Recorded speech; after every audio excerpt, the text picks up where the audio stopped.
Hallo, herzlich willkommen hier im Haus Monreal. Ich bin der Georg. Und ich bin der Dennis. Und wir zeigen euch jetzt unser historisches Amtshaus hier am Lahnufer. Kommt mit!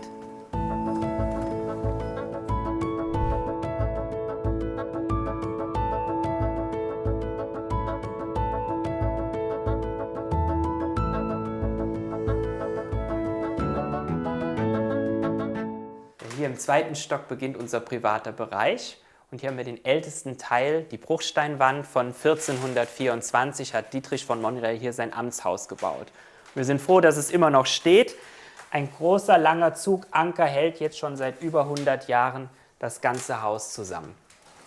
Ja, und die Küche, hier im Haus ist alles eine Bauphysik, alles muss diffusionsoffen sein, also kein Silikon, kein Acryl. Da hatte der Restaurator gut zu tun, die Küche an die Bruchsteinwand dreidimensional anzugleichen.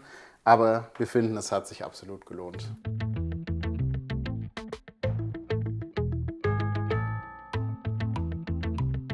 Hier laufen Heizschleifen durch, die dann dick in Lehm verputzt sind und weiß mit Kalk gestrichen.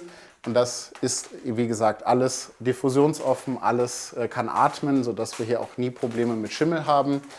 Und diese Wände machen uns so viel Spaß hier, dass wir eigentlich, obwohl ich Kunsthistoriker bin, keine Bilder haben wollen, weil wir uns immer noch nicht satt gesehen haben.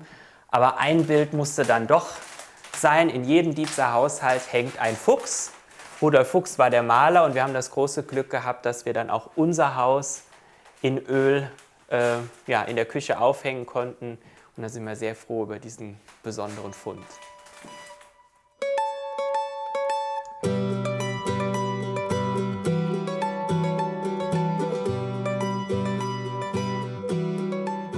Es war ein reiner Witz, es sich anzuschauen. Wenn man 28 ist und noch im Studium ist, kauft man kein historisches Amtshaus mit weit über 600 Quadratmetern Wohnfläche. Das ist Unsinn. Ja, aber wir haben es uns angeschaut und verliebt und dann mussten wir es doch kaufen. Dann musste es einfach sein und dank meiner Schwiegereltern war es dann auch möglich, den Schritt hier zu wagen und uns hier was Eigenes aufzubauen.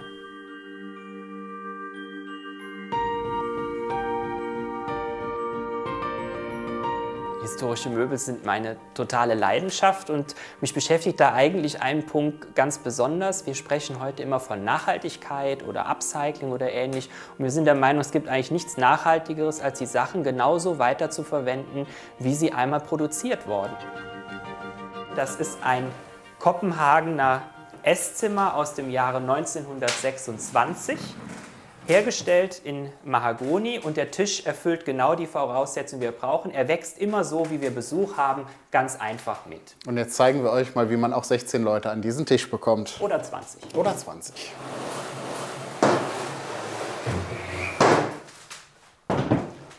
Und dann kommen noch ein paar Platten rein und dann lässt sich hier ganz wunderbar tafeln.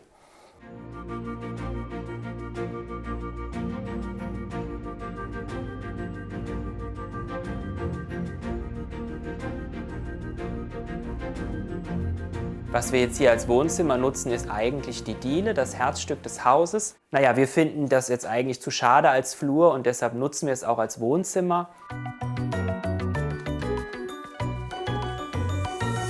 Ja, die Treppe ist so das Erste, was wir wirklich eigen hier in dieses Haus eingebracht haben. Als wir das Haus gekauft haben, stand hier einfach nur eine Holzleiter drin und es war gar keine Treppe.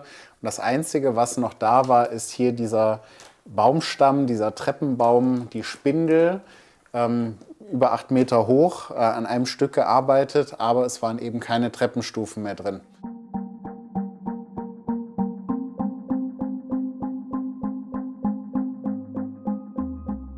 Ja, also wir stehen genau an dem Punkt, wo früher die Besucher ins Haus gekommen sind. Hier im Boden, die Linie zeigt den Einschnitt der unteren Treppe. Der Besucher kam hoch und dann ging es meistens nach links zur Amtsstube, wo die Geschäfte geführt wurden.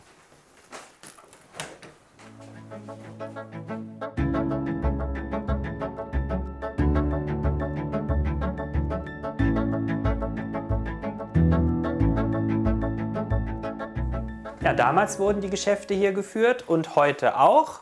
Dennis Platz im Homeoffice, auf der anderen Seite sitze ich. Ja, der Platz, da ließ ich nicht mit mir verhandeln, weil wenn man hier sitzt, hat man genau im oberen Quadrat die Uhr vom Dietzer Schloss.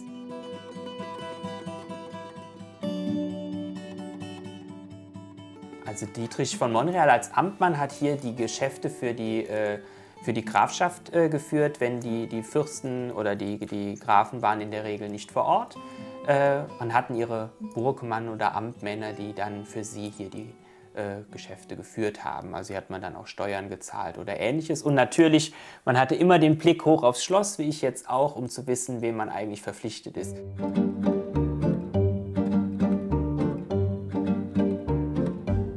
So, auf meinem Computer habe ich als Hintergrundbild die erste Fotografie von Dietz von 1870.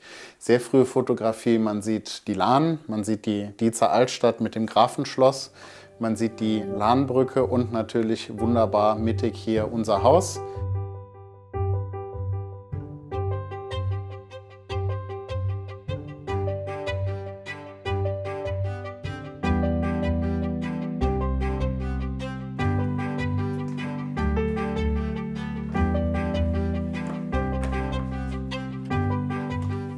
Ein schönes, großes Bad für uns zwei.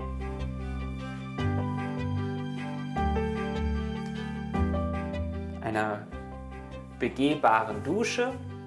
Und hier haben wir auch eingegriffen, die Vorbesitzer hatten hier eine durchgehende Wand. Das war uns aber zu dunkel, deshalb haben wir eine Scheibe eingebaut.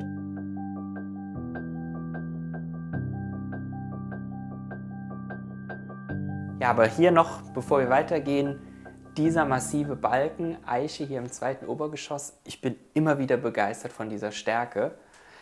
Und jetzt gehen wir weiter und da habe ich noch was anderes zu Balken, was ich euch gern zeigen möchte.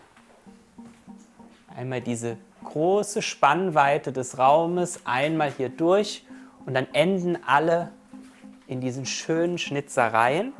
Deshalb haben wir hier so kleine Bodenlichter eingebaut, damit das auch gut zur Geltung kommt. Und tatsächlich, wir waren schon ein paar Jahre hier, es ist uns gar nicht aufgefallen, hier sieht man auch die Markierungen der einzelnen Balken. So wurde das Ganze zimmermannsmäßig vorbereitet und dann hier vor Ort eigentlich wie ein Baukasten einfach zusammengesteckt.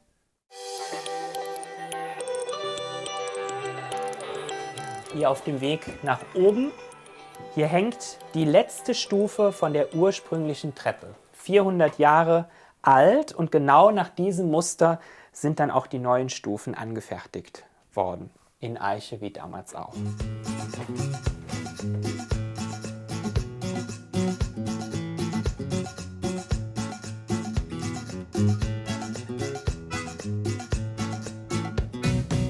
Jetzt haben die Patenkinder hier ihr kleines Spieleparadies. Und wenn sie dann die Schulbank drücken, dann haben sie auch den richtigen Blick auf das Grafenschloss direkt vor der Nase. Das ist für die Kleinen genau der richtige Platz.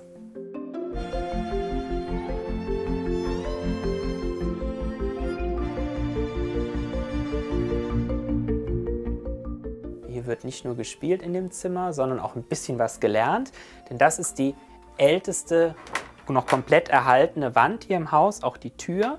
Und wir haben dann hier wieder den Aufbau gemacht, wie es damals war, mit Weidenruten geflochten. Dann wird das Ganze mit einem Stromlehm, auch Gudung-Gemisch gefüllt und dann mit Lehm verputzt. Jetzt nehme ich euch wieder mit runter.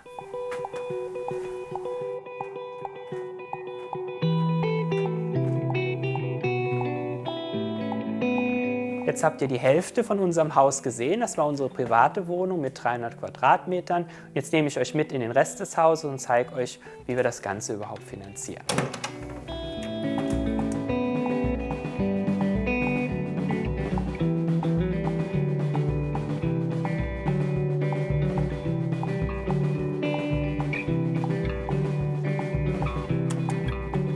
Wir sind hier in einer von 2 Ferienwohnungen und hier kommen unsere Gäste unter, die uns bei unserem Projekt unterstützen, denn ohne die Einnahmen könnte man ein so großes Haus alleine überhaupt nicht unterhalten. Hier die Wohnung heißt Stadtmauer und nicht umsonst. Seit 1329 ist die Stadtmauer ein Teil dieses Hauses und deshalb haben wir einen Wehrgang, den die Leute als Balkon nutzen können.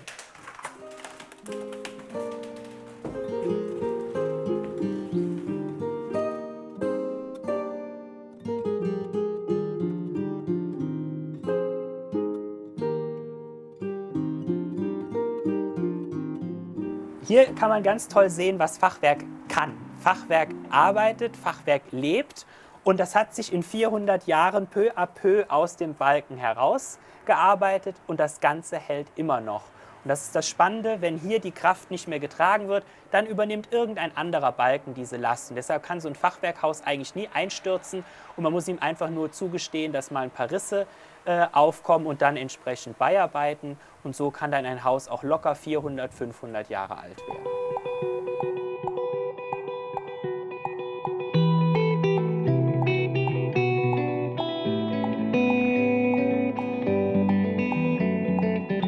War übrigens ganz witzig, als wir das Haus gekauft haben. Es war komplett eingewachsen und verwunschen. Und ich hatte mir gedacht, oh schade, es hat gar keine Schnitzerei. Wir haben das Grünzeug abgerupft und doch, sie kam zum Vorschein. Und sehr schön hier der Türsturz mit den beiden Drachen oder Schlangen, die ineinander gewunden sind und in römischen Ziffern 1608. Da ist dieser Flügel hier an das vorher schon gebaute Fachwerkhaus angefügt worden. Hallo. Hier entsteht die Wohnung für meine Eltern, die hier mit in das Projekt sozusagen eingestiegen sind und hier ihren Lebensabend verbringen wollen.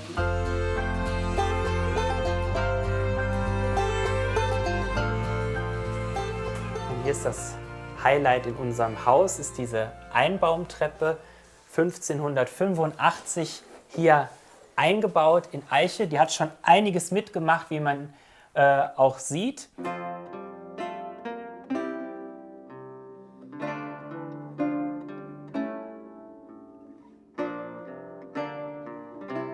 In einer Wohnung hat man sowas normalerweise nicht. Wir stehen hier vor dem allerersten Haus, was Dietrich von Monreal gebaut hat. 1424 ging es los und deshalb haben wir diese Bruchsteinwand mit dem Basalt-Torbogen und dem alten Tor hier mitten in der Wohnung stehen.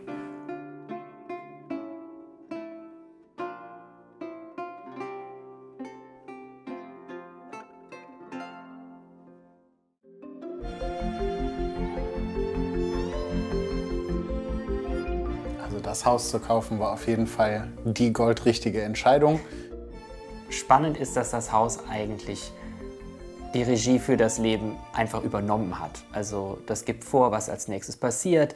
Wir lernen dadurch Leute kennen, spannende Besucher, Gäste, Freunde ist immer ein Thema und gleichzeitig nimmt es einen auch ein bisschen die Last, weil man nur so ein ganz kleines Stückchen da drin ist. Man ist gar nicht so viel in 400 Jahren, ja jetzt sind wir hier und in ein paar Jahrzehnten kommt jemand anderes. Es ist so beides, die große Verantwortung und gleichzeitig Teil eines Größeren. Das war die Roomtour durch unser Haus Monreal, das historische Amtshaus. Und wenn ihr noch mehr tolle Häuser sehen wollt, dann abonniert den Kanal oder schaut einfach mal hier hinein. Macht's gut! Bis zum nächsten Mal. Bis dann. Tschüss.